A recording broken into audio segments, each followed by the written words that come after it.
Our guest today is the Reverend Ed Townley. He is the founder of the Center for Spirit Expressing in Manchester, Connecticut. Ed, you're a well-known interpreter of the Bible, and you've been to Egypt many times. Yes. How have your trips to Egypt influenced your perspective on spirituality in your life? Well, it's interesting, Jay, because there are so many dimensions to the history of Egypt. Such a long, rich history. I think the first time I went, I had very little interest in the Bible part of it. I was there for the pharaohs and the ancient history. Since then, I've become quite fascinated by the importance of Egypt, not just as a location historically for the story that unfolds in the Bible, but as a symbol of that helps us understand our spiritual journey. As you know, Unity works with the Bible metaphysically, which means we recognize that there's a dimension to the Bible beyond the physical, beyond the history, beyond the people, that in which every character becomes a part of our consciousness, a thought in our minds, and the story then is carried forth not just in history, but within us every day as we go through making changes and making choices in our lives. And we encounter Egypt from the very first pages of the Bible forward, really. Abraham goes into Egypt because there's poverty and suffering in his homeland, and he's in search of abundance. He's in search of food, basically. And again throughout Hebrew scriptures, which we call the Old Testament, again and again, the people turn to Egypt for sustenance, for abundance. And metaphysically, Egypt represents a level of achievement, of accomplishment. Egypt represents the highest sort of level we can reach on this physical plane. In terms of wealth, in terms of power, in terms of the arts, in terms of science. Egypt just represented all of that. And again, it becomes a place that the collective people or the collective thoughts in our mind turn to as a source of knowing what lies ahead or what the next steps are to be. So we have the Hebrew people who first are welcomed into Egypt as guests because there's starvation in their own country. It's theorized, and I really believe it's true, that it was while they were in Egypt that the Hebrews really sort of coalesced as a people, and especially that they abandoned or shifted some of their belief in multiple deities and focused instead on a belief in one God, one power, which was occasionally expressed in Egypt, not consistently, but very often. So then they are led out of Egypt to take some of what they've learned there and bring it back to their land so that they can be prosperous, so that they can have abundance and peace where they are meant to live. And then when we turn to the New Testament, we see almost a deliberate, and in the case of Matthew, a very deliberate attempt to repeat that same process, because the infant Jesus is taken into Egypt, we're told in the Gospel of Matthew, and then comes out of Egypt just as Moses came out of Egypt to lead his people. Jesus comes out to start his ministry and to share his message. So there is that idea of Egypt as a touchstone. And then in the later books of the Bible, when we get into the history of the church that evolved after Jesus lived his time on earth, we see Egypt become very important in ways that have sort of become lost in history, unfortunately. I think the Roman Church became so dominant that we focus on the history of how the Roman Church grew and how that expanded, and Paul and from Jerusalem. And we don't always recognize sufficiently that Alexandria in particular was a rich, powerful, and very important center of Christian thinking long before it was called Christian, when it was just the way, when it was just the teachings of Jesus. And in the first centuries of Christianity, there were a variety of different opinions around the world, around the Mediterranean at that time, of exactly who Jesus was and what his message was and what it meant for the rest of us. And one of the most important centers of that kind of thinking was Alexandria, because Alexandria, again, represents the height of intellectual understanding, philosophical understanding at that time. So I find it fascinating every time I go to Egypt. There's just more to discover about what a rich, almost cradle it has been for religious and spiritual thought throughout the Western world. So how do your spiritual beliefs affect your approach to other spiritual quests? Well, as you know, Unity is focused on what we call universal spiritual principles. One presence, one power is our rock base belief. There's only God. There is no power opposite to God. There is only the presence of God, sometimes imperfectly expressing through us, but always only God. So that gives us the freedom to find support for those principles and to support people believing those principles on all paths. In other words, we don't believe that unity has a lock on the truth, or that Christianity does, or that anybody does. You know, these are universal principles. There are many ways of approaching them and of studying them and of understanding them. And so that gives me the freedom, and a freedom I have joyfully grabbed at, to travel the world and to explore Buddhism and Hinduism and many different beliefs, looking for those universal principles that are common to all spiritual paths, and looking to see if each path has something unique and special to contribute to my personal growth. You know, so I'm not limited to just believing one teacher, one path.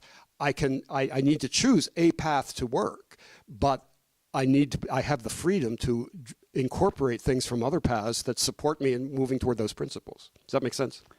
Makes a lot of sense, and the idea of us all being one is magnificent. Absolutely. And it's what every great spiritual teacher has tried to communicate. You know, nobody, not Buddha, not Jesus, certainly not Muhammad, claimed a unique power, but they recognized their commonality. They recognized the presence of God in each of us, as each of us. So they weren't trying to just command followers.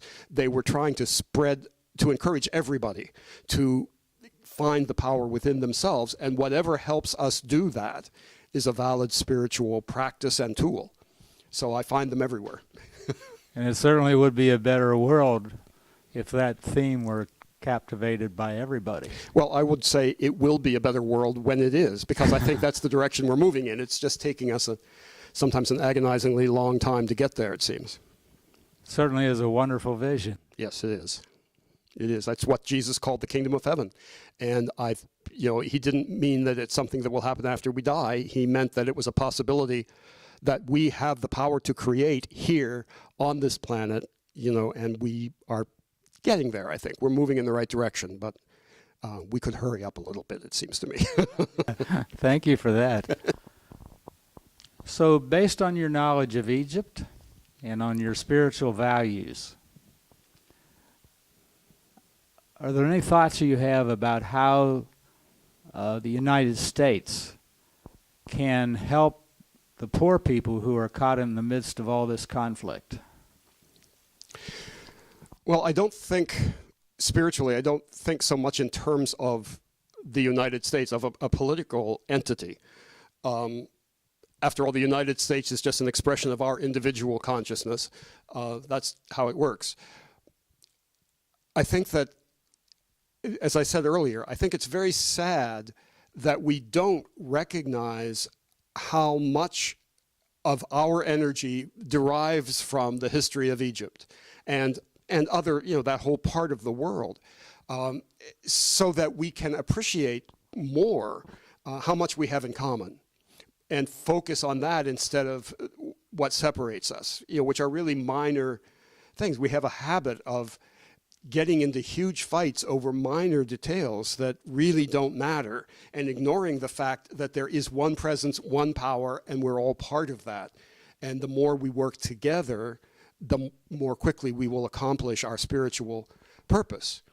So I don't think it's about the poor people of Egypt so much as people who are caught in an expression of a consciousness that they have outgrown, and that's not unique to Egypt or to the Arab countries. It's very endemic here in the United States too. Our governments are not ever, in fact, I think, in the forefront of spiritual understanding. So we can't expect the governments to do more than we are willing to do individually. And individually, I think by supporting in prayer, supporting in contributions and donations and energy and appreciation, not just those Christians who are in Egypt still and in a minority that is very often misunderstood and oppressed, but all of the people who are there, who really want what everybody wants. We want peace. We want to be able to support our families. We want to know that our kids are going to be able to have richer lives and a bigger horizon than we do ourselves. Those are all common goals and energies. I think if we focused on how we can help that, instead of making huge contributions to the military in Egypt, could we take some of that money and build schools or build roads or make the lives of those people richer and more enjoyable? Wouldn't that help us connect heart to heart, individual to individual, more quickly than we're doing now? But I think that to say, geez, the government should do something is just to kick the can down the road, which the government seems to be extremely good at. We have to do it ourselves. We have to create the consciousness, and then the government will have no choice but to follow along. My favorite example of that is the Berlin Wall. I grew up in the 50s being told and believing that there would be terrible nuclear war over, because we would have to knock down that wall and beat up the Russians. It just happened that one day the people said, I'm really sick of that wall. And in consciousness, they just started taking it down, and there wasn't a power on earth that could stop them, because the collective consciousness said, this is silly. We're one. I want to be able to walk across the street without having to go through a military checkpoint. So I think anything we can do to claim our power, to reach out. I think one of the things that I'm encouraged by and delighted to see is that it seems to me in recent years we have become collectively more aware of and appreciative of the arts that come from Egypt and from other Arab countries. The music is becoming more understood and more shared, and movies. That's all wonderful. That's all more important than trade agreements, or military agreements. The people are connecting heart to heart through their arts, through their creative energy, and that's how it's going to happen. That's the road to really experiencing that oneness. So do you have any final thoughts that you would like to share with people about how we can create a better world? I think that spiritually centered and motivated people throughout the world, on whatever spiritual path they may have chosen, recognize at a very deep level that our direction is toward oneness. That just as we have moved from being one-celled organisms through multi-celled into very complex expressions of billions of cells, so too are we continuing that same process of joining together with other entities, other expressions of the divine on the planet. And that is so much more important than any superficial or minor differences of belief that seem to separate us. And the more we as individuals can concentrate on finding the oneness by appreciating the arts, by taking the time to read both sides of an agreement instead of letting the media tell us what is going on in the world, having some curiosity ourselves, taking the time to know that everybody, all of us, are seeking the same thing, the same sense of security, the same sense of love and abundance and infinite possibility. And the best way, and ultimately the only way we can truly achieve that, is by recognizing and claiming our oneness with each other. It can seem frightening. It can seem, alarming to let down our guard that much, to trust other people. But the God we share together is a God of infinite love. And if we don't trust the other people, then let us trust the source. Let us trust the source, surrender to the love, and allow it to express in the world. And that will do more to heal the challenges in Egypt, in Arabia, in our own country, in any place in the world, than any kind of political negotiation or economic agreements or military contributions could ever hope to achieve. So let that be the lesson we are learning this very day, as we watch the headlines, as we are alarmed at some of the expressions of conflict that we see. Let us know that we are moving toward oneness, and that has to be our highest priority. Thank you for watching this, and thank you very much to you for all that you have given us, your wisdom and your thoughts.